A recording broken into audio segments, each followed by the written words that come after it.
আপনারা কি জানেন অভিমন্যুর হত্যা কোথায় হয়েছিল? কি জ্ঞান তার মামাশ্রীর কাছে পাননি, যার জন্য তাকে মৃত্যুবরণ করতে হয়েছিল? তাহলে আজ এই ভিডিওতে জেনে নিন কি কারণে তার মৃত্যু হলো।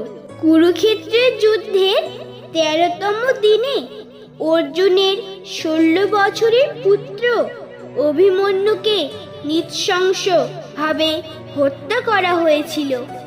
এই দিন দ্রোণাচার্য চক্রভিউ তৈরি করেন। চক্রভিউ হলো ঠিক সাপের মতো পেঁচানো এক ধরনের সৈন্য বিনাশ।